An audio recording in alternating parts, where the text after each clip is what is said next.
Hello students, एक बार फिर से मैं आपके सामने हूँ क्लास 11 के केमिस्ट्री के नए टॉपिक को लेकर के।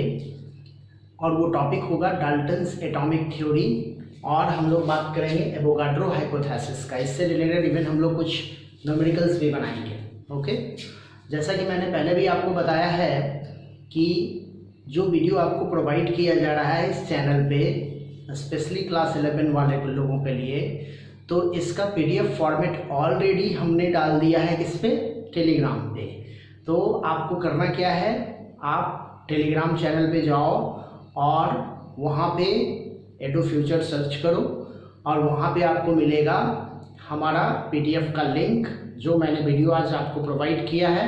आप वहाँ से उस लिंक को डाउनलोड कर सकते हो और पीडीएफ के फॉर्मेट में आप इसको डाउनलोड कर लो। आप चाहो तो इसको प्रिंट आउट भी निकलवा सकते हो, आप चाहो तो इसको नोट्स में भी कन्वर्ट कर सकते हो। ओके, तो चलिए आज का वीडियो मैं शुरू कर रहा हूँ आपके लिए। टॉपिक हमारा क्या होगा, डाल्टन्स एटॉमिक थ्योरी। केमिस्ट्री का ये बहुत ही बेसिक टॉपिक माना जाता है क्योंकि इस थ्योरी का जो ऑब्जर्वेशन है, इस थ्योरी का जो पार्ट्स है, ये थ्योरी एक्चुअली में आपने जूनियर क्लासेस में भी पढ़ा होगा।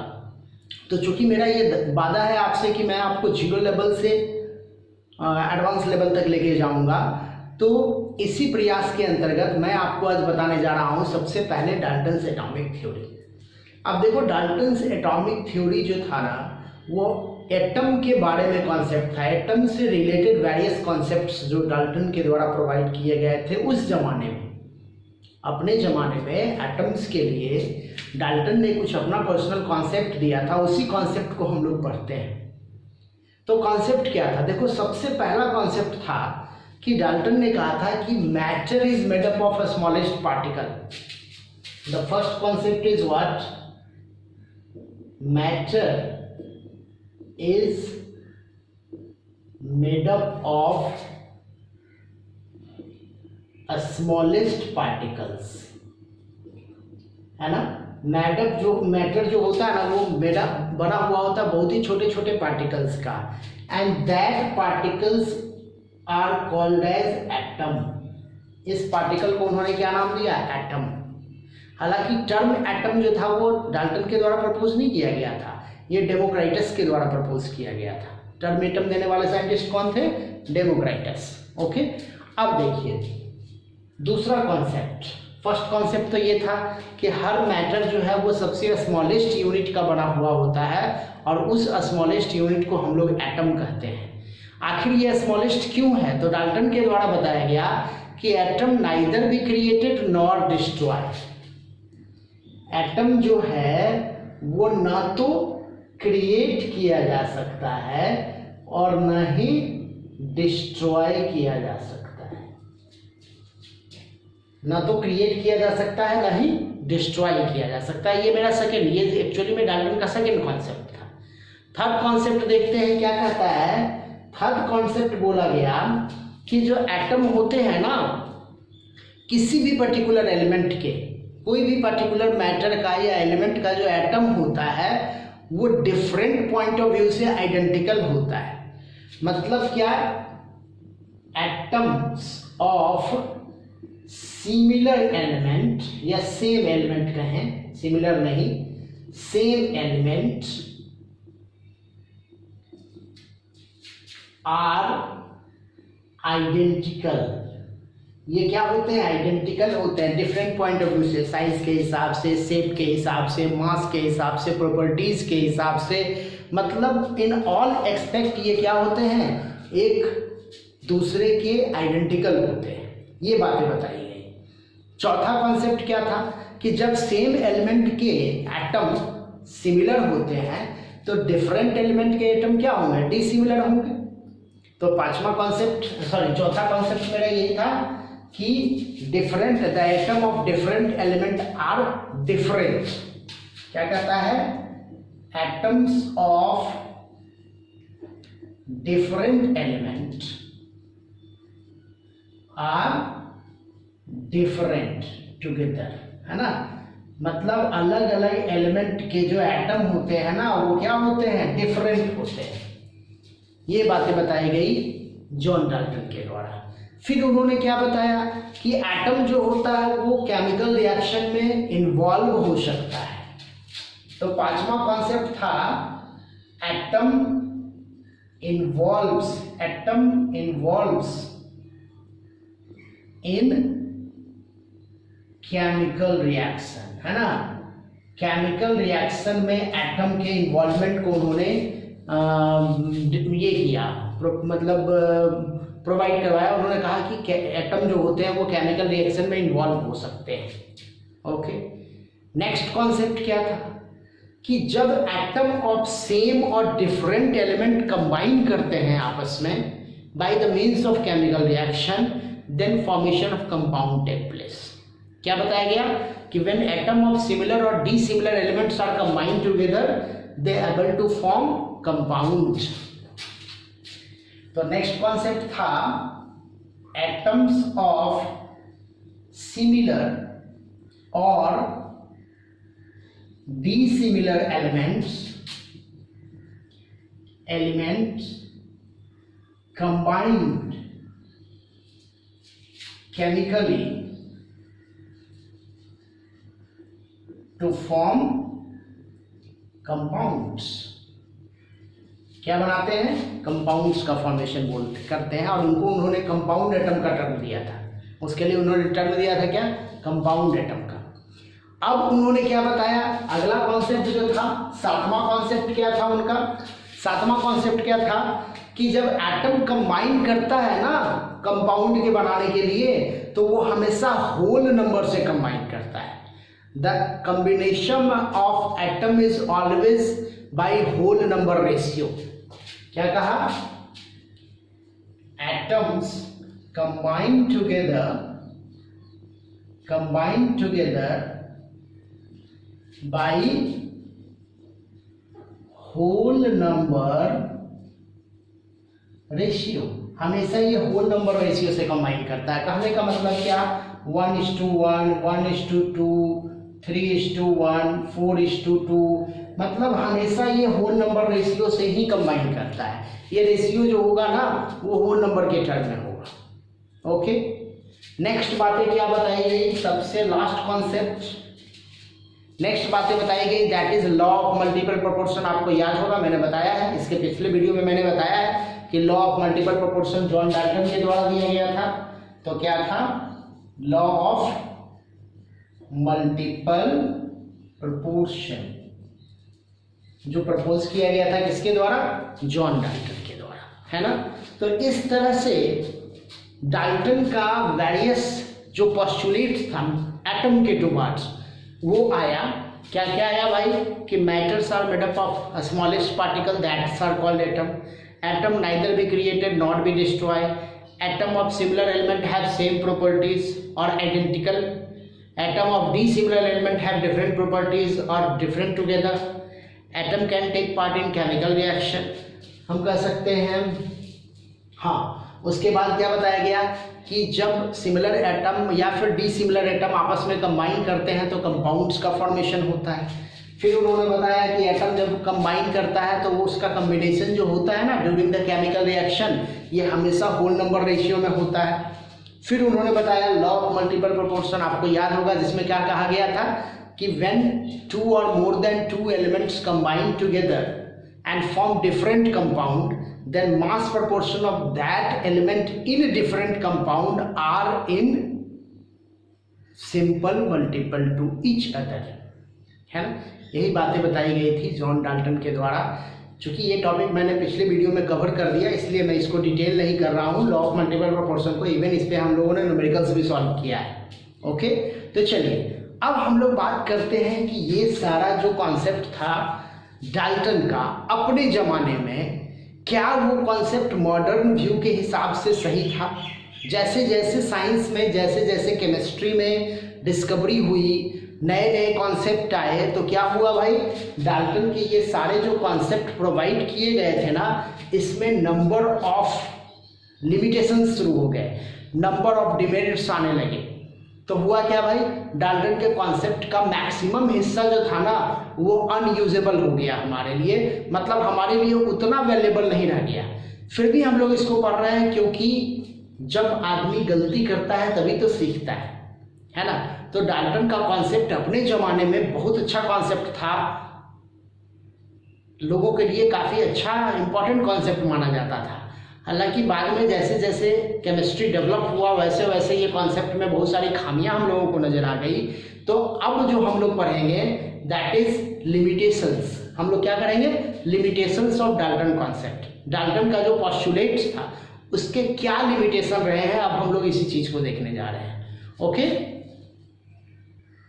तो चलिए बच्चों हम लोग देखते हैं limitations of Dalton's postulates, है ना। डाल्टन के पोस्टुलेट्स का हम लोग लिमिटेशन देख रहे हैं। देखो डाल्टन के पोस्टुलेट्स का लिमिटेशन जो होगा वो क्या होगा। सबसे पहला लिमिटेशन तो क्या था, उन्होंने बोला था कि matter is made up of smallest particle that is called atom. There is no any doubt about that, है ना, कि मैटर जो है वो स्मॉलेस्ट पार्टिकल का बना हुआ होता है और उसको हम लोग एटम कहते हैं। लेकिन उन्होंने ये जो कहा कि atoms are neither created nor destroyed, तो आपको पता होना चाहिए कि मैं पहला कॉन्सेप्ट बता रहा हूं कि ड्यूरिंग केमिकल रिएक्शन तो ऐसा होता है, ड्यूरिंग केमिकल रिएक्शन तो ये सही है, but if we consider about but during nuclear reaction, अगर हम लोग न्यूक्लियर रिएक्शन की बात करें तो आपको पता होना चाहिए कि न्यूक्लियर रिएक्शन में एटम जो होते हैं ना वो फॉर्मेशन भी होता है, नए एटम्स बनते हैं और इवन एटम डिस्ट्रॉय होता है। एटम का मास जो होता है ना वो डिस्ट्रॉय हो जाता है और वो कन्वर्ट कर जाता है एनर्जी में।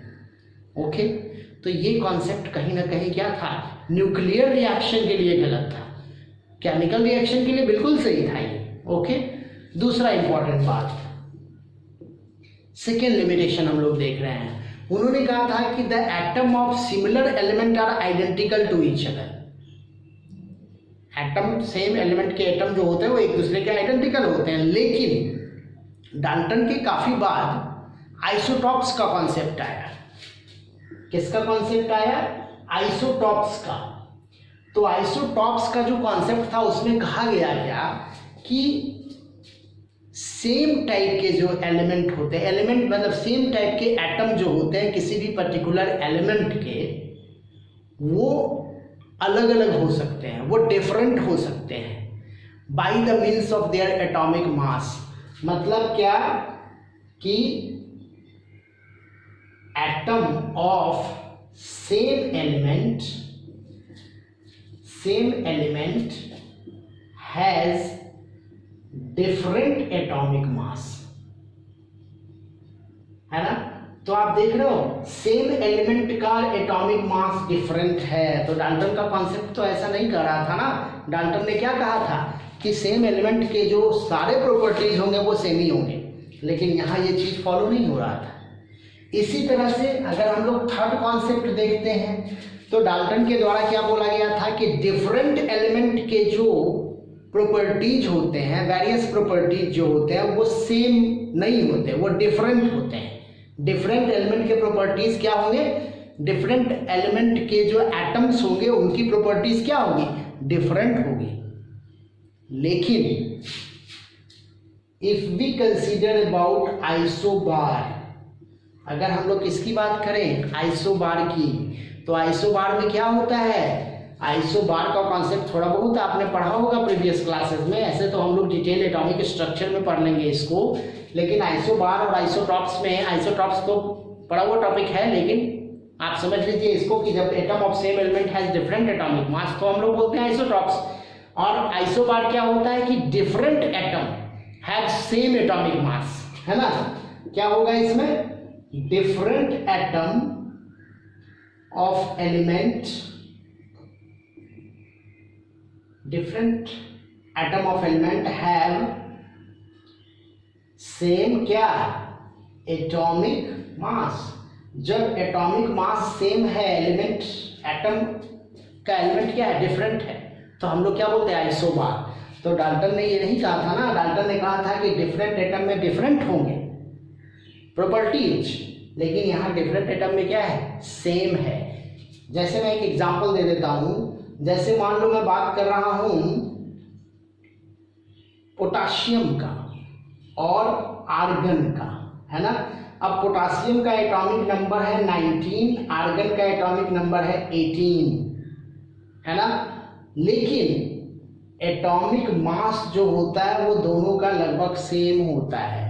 तो देखो, तो एटॉमिक मास सेम हो गया ना, जबकि डिफरेंट एलिमेंट है ना, डिफरेंट एटम है ना, तो आइसोबार इस प्रॉपर्टीज को क्या कर रहा है, फॉलो नहीं कर रहा है। ओके, फिर उन्होंने चौथा कॉन्सेप्ट का जो उसका मतलब चौथा जो इसका ये था लिमिटेशन, वो क्या था, उन्होंने कहा था कंपाउंड एटम। देखिए, उन्होंने ये तो बताया था कि elements are combined together to form compound, but ये नहीं बताया कि why atoms are combined together to form compound. इसका कॉन्सेप्ट उन्होंने नहीं दिया था। उन्होंने ये बताया था कि एलिमेंट जो होता है वो आपस में मिलते हैं तो कंपाउंड बनाते हैं, एटम आपस में मिलते हैं तो कंपाउंड बनाते हैं, लेकिन क्यों आपस में मिलते हैं ऐसा एक्सप्लेनेशन उनके द्वारा नहीं दिया गया था। तो मैं लिख दूं, not properly explain about reason of formation of compound, reason of formation of compound, है ना। कंपाउंड के फॉर्मेशन का प्रॉपर रीजन उन्होंने प्रोवाइड नहीं किया था। ओके, नेक्स्ट इंपॉर्टेंट बात, उन्होंने कहा था कि एटम को डिवाइड नहीं कर सकते, neither created not destroyed, divide नहीं कर सकते, एटम्स आर इनडिविजिबल। लेकिन आपको पता है there are number of subatomic particles present in our surrounding, है ना। हमको केमिस्ट्री में पता है कि बहुत सारे सब एटॉमिक पार्टिकल्स होते हैं जो एटम से भी छोटे होते हैं, है ना। तो उनके बारे में हमको पता है। तो यहाँ भी डाल्टन का कॉन्सेप्ट क्या था, फेल कर रहा था। तो मैं लिख देता हूं, different subatomic particles are known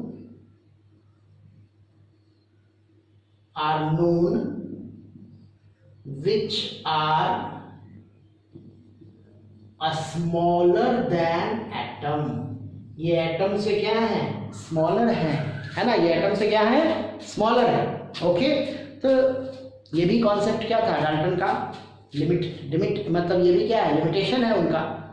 next हम लोग देखते हैं, उन्होंने क्या कहा था कि atoms are always combined with whole number ratio.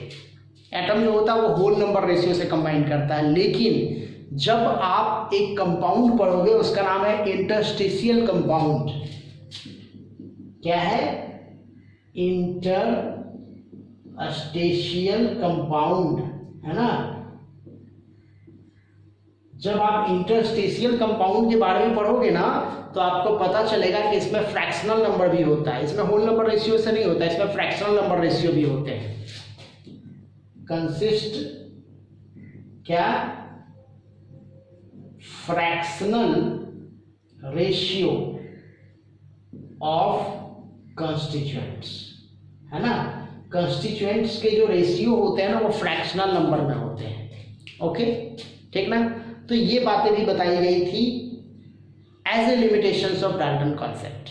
तो इस तरह से हम लोगों ने देखा कि डाल्टन के ये वेरियस लिमिटेशंस आ गए जो डाल्टन के लॉ को कहीं ना कहीं आगे बढ़ने नहीं दे रहे थे। मतलब डाल्टन का लॉ कहीं ना कहीं यहाँ पे फिनिश हो रहा था, क्योंकि उसमें नंबर ऑफ डिमेरिट्स आ रहे थे जो मॉडर्न केमिस्ट्री के पॉइंट ऑफ व्यू से सही नहीं बैठ रहे थे, वो कहीं ना कहीं प्रॉब्लम था उनमें।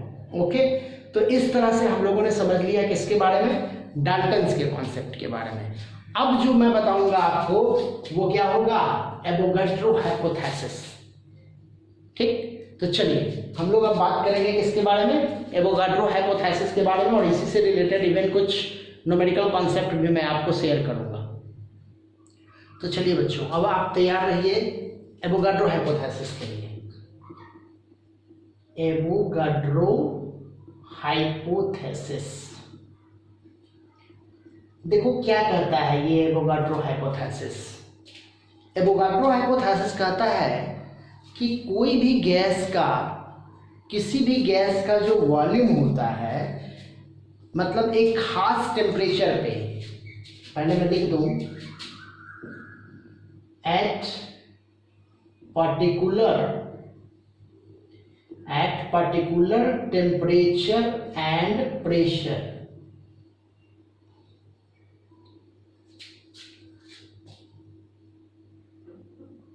the same volume of a gas consists same number of molecules and same moles, यही बताया गया, यही कॉन्सेप्ट था। क्या कहता है कि at particular temperature and pressure the same volume of a gas consist same number of molecule and same mole. मतलब नंबर ऑफ मॉलिक्यूल जो होगा ना वो क्या होगा, सेम होगा, जबकि वॉल्यूम क्या होना चाहिए, इक्वल होना चाहिए। मतलब equal volume of a particular gas, equal volume of a particular gas or even any type of gases have same number of molecule at same mole. Okay? कहने का मतलब क्या, जैसे मान लो ये पर्टिकुलर टेम्परेचर और प्रेशर को हम लोग क्या लेंगे, इसको हम लोग लेंगे STP, इसको हम लोग क्या बोलते हैं, स्टैंडर्ड टेम्परेचर एंड प्रेशर। क्या बोलते हैं, स्टैंडर्ड टेम्परेचर एंड प्रेशर। अब ये स्टैंडर्ड टेम्परेचर क्या होगा, दैट इज 273 केल्विन। अगर हम लोग डिग्री सेल्सियस में कहेंगे तो 0 डिग्री सेल्सियस, और प्रेशर क्या हो जाएगा, दैट इज 1 atm या 760 सेंटीमीटर। कितना हो जाएगा, 760 सेंटीमीटर। ओके, तो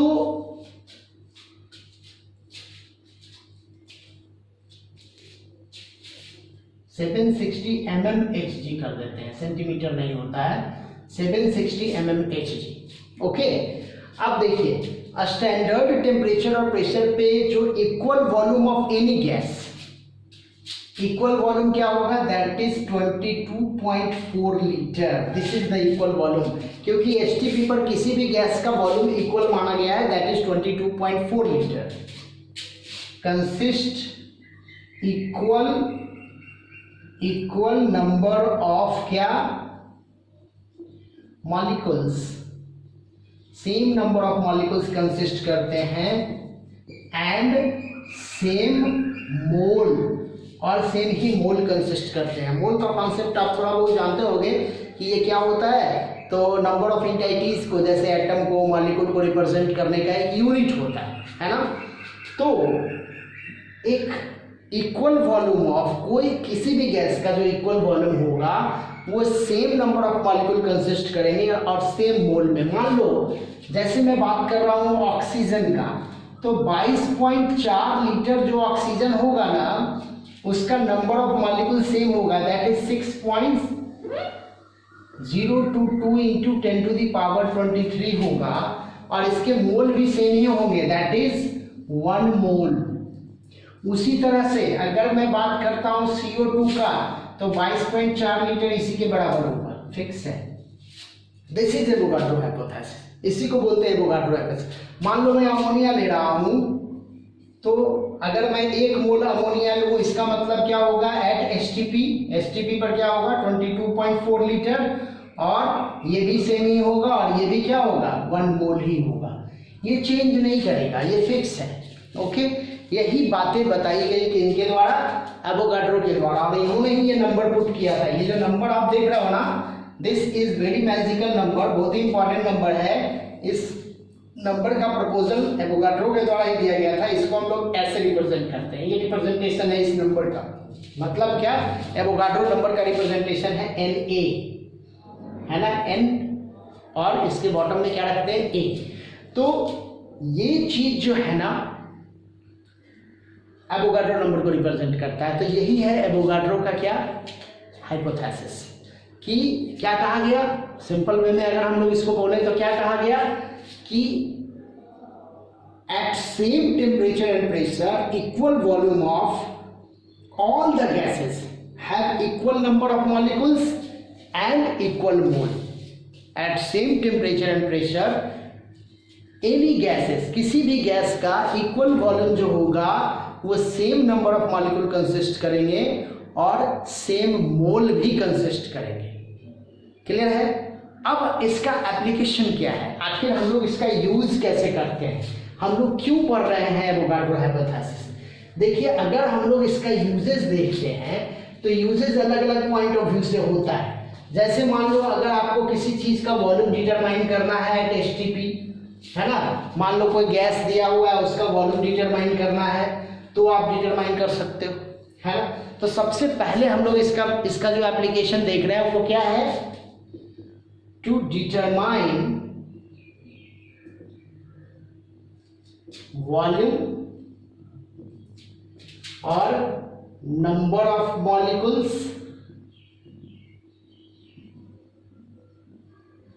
एंड नंबर ऑफ मोल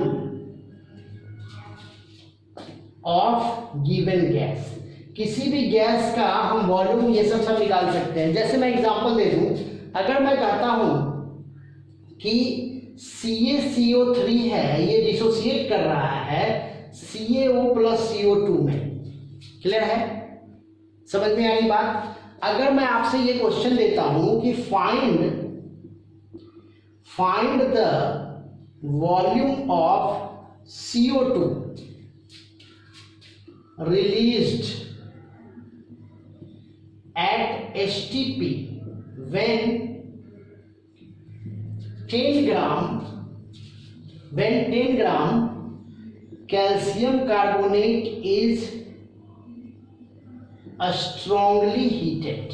देखो ये दिस इज द क्वेश्चन। मान लो ये क्वेश्चन है कि आपको क्या करना है कि कैल्शियम कार्बोनेट को जब हम स्ट्रांगली हीट करते हैं तो हमको क्या मिलता है, कैल्शियम ऑक्साइड मिलता है और कार्बन डाइऑक्साइड। तो गैस के रूप में क्या मिल रहा है, कार्बन डाइऑक्साइड। अब देखो आपसे कहा गया कि find the volume of CO2, आपको CO2 का वॉल्यूम निकालना है at STP when 10 gram of calcium carbonate strongly heated. अब देखो अगर हम लोग देखें तो ये क्या है, 1 मोल है, ये भी क्या है 1 मोल है, रिएक्शन ऑलरेडी बैलेंस है, और ये भी क्या है 1 मोल है। 1 मोल कहने का मतलब क्या हो गया, 22.4 लीटर एट STP।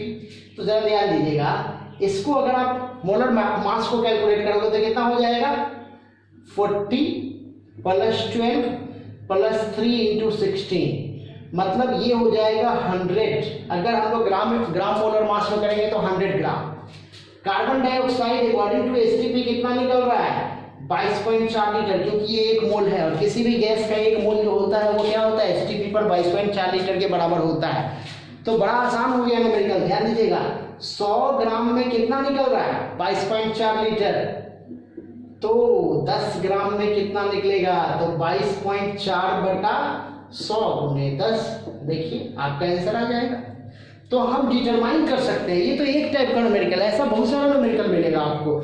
जब आप ये रिएक्शन वाला न्यूमेरिकल आप पढ़ोगे ना, मतलब जिसको हम लोग बोलते हैं कि बेसिकली उसके बारे में पढ़ा जाता है कि रिलेशन क्या है मास का, वॉल्यूम का, नंबर ऑफ मोल का, नंबर ऑफ एटम का, इवन नंबर ऑफ मॉलिक्यूल का। जब आप रिलेशन से रिलेटेड मैं न्यूमेरिकल से आपको बताऊंगा तो आप देखिएगा इस टाइप का न्यूमेरिकल बहुत आएगा, इस टाइप का न्यूमेरिकल भरा हुआ रहेगा आपका।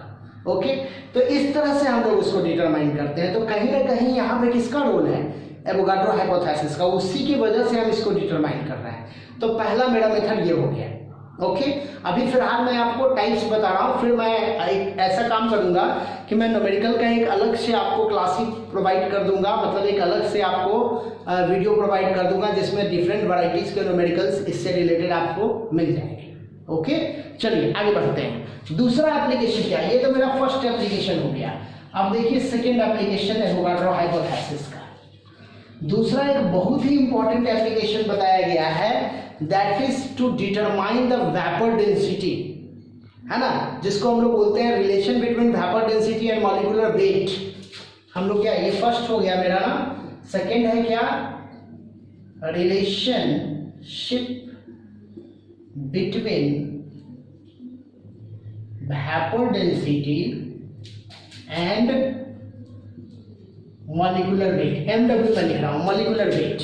ओके, वही एट एसटीपी, एट क्या, एसटीपी, सेम टेम्परेचर और प्रेशर रहेगा। यहाँ पे स्टैंडर्ड टेम्परेचर प्रेशर मतलब सिमिलर टेम्परेचर रहेगा। तो वेपर डेंसिटी बराबर क्या होता है, देखो वेपर डेंसिटी को विद रिस्पेक्ट टू हाइड्रोजन निकाला जाता है, क्योंकि हाइड्रोजन का एटॉमिक मास कितना होता है, 1 होता है। तो हम कहते हैं vapour density is equal to weight of the particular volume of a gas by weight of same volume of H2। क्या कहेंगे, vapour density is equal to weight of particular volume of gas by weight of same volume of क्या, H2। Okay, ये बोलते हैं हम लोग।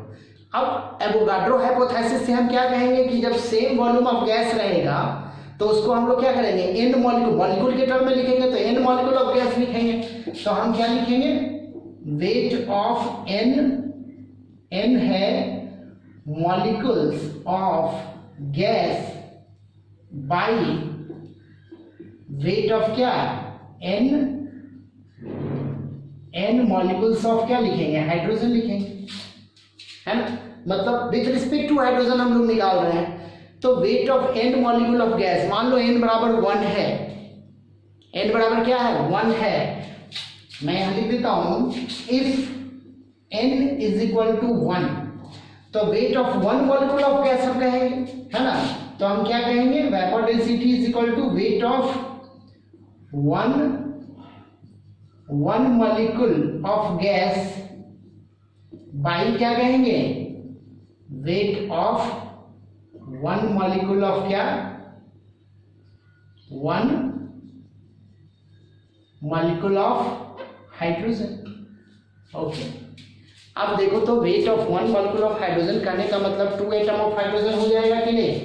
अगर मान लो मैं आगे बढ़ता हूं, इसको आगे बढ़ाता हूं तो क्या हो जाएगा, vapour density is equal to weight of 1 molecule of gas, क्या कहेंगे, वेट ऑफ 1 मॉलिक्यूल ऑफ क्या, gas by weight of 2 atom of hydrogen. क्योंकि 1 मॉलिक्यूल ऑफ हाइड्रोजन का मतलब क्या होता है, 2 एटम, H2 होता है ना। तो हम लिखेंगे वेट ऑफ 2 एटम ऑफ क्या, हाइड्रोजन, और 2 एटम ऑफ हाइड्रोजन का वेट क्या होता है, 2। तो हम सीधे लिखेंगे vapour density is equal to क्या, मॉलिक्यूलर वेट, जिसका भी आपको निकालना है, जिस गैस का भी, तो यहां लिखेंगे molecular weight by 2। This is the equation related to vapour density. यही है वेपर डेंसिटी का रिलेशन, समझ में आ रहा है। तो हम लोग एवोगाड्रो हाइपोथेसिस का यूज, देखिए ये ज्यादा इंपॉर्टेंट है आपके लिए, एकदम BVI है, क्योंकि इससे रिलेटेड न्यूमेरिकल्स आपको मिलेंगे, है ना। तो vapour density is equal to क्या हो गया, मॉलिक्यूलर वेट बाय 2। ओके, आगे बढ़ते हैं। अगला मेरा रिलेशनशिप किसका होगा, weight and volume of gas का।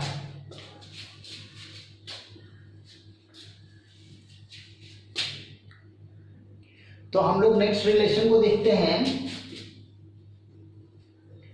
Relation between molecular mass and volume, है ना। वॉल्यूम ऑफ अ गैस कर देते हैं, वॉल्यूम ऑफ अ गैस मतलब किसी भी गैस के मॉलिक्यूलर मास और उसके वॉल्यूम का क्या रिलेशनशिप है, हम लोग इसी को देखते हैं। तो मॉलिक्यूलर मास और वॉल्यूम का रिलेशनशिप जो होता है, ये हम लोग कैसे कहेंगे, तो हम लोग क्या बोलेंगे, 1 मोल ऑफ एनी गैस, कोई भी गैस का 1 मोल एट HTP बराबर कितना हो गया, 22.4 लीटर। ये डेटा तो आपको पता होना चाहिए, काफी इंपॉर्टेंट डेटा है according to Avogadro concept.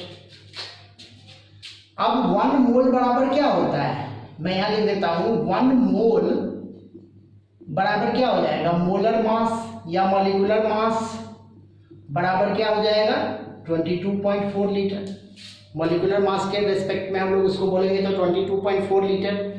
Even हम ऐसा भी बोल सकते हैं कि 1 मोल इज इक्वल टू क्या, मोलर मास तो हुआ ही, और मोलर मास बराबर क्या हो जाएगा, नंबर ऑफ मॉलिक्यूल्स भी हो जाएंगे।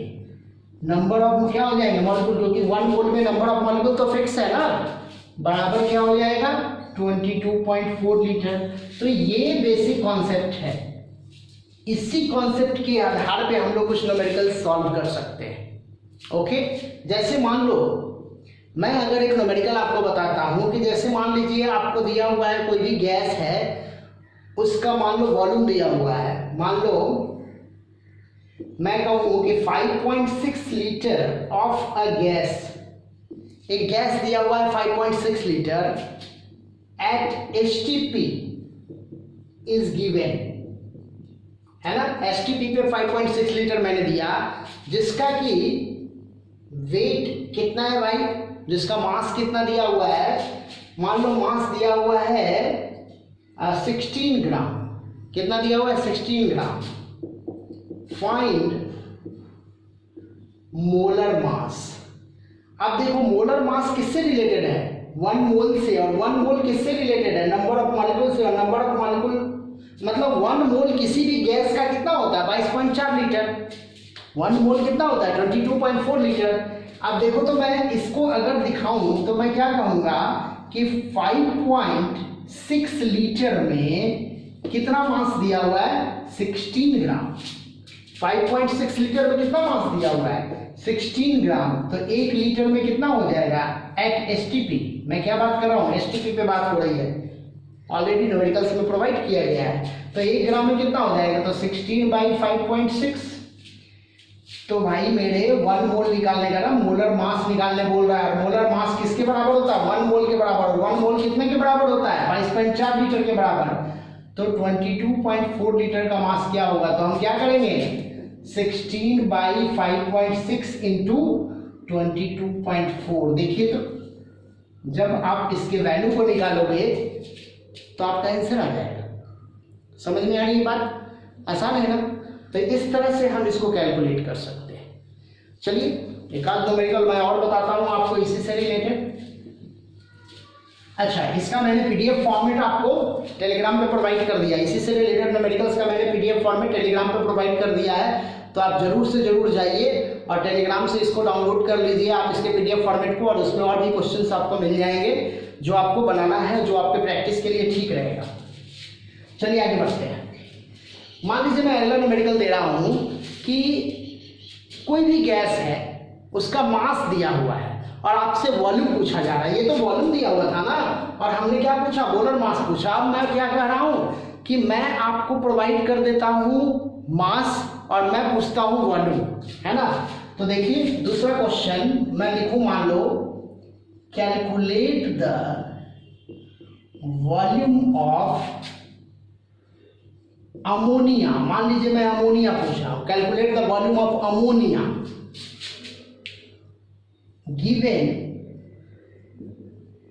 गिवन एट एसटीपी, है ना। एसटीपी पे अमोनिया का वॉल्यूम पूछा जा रहा है।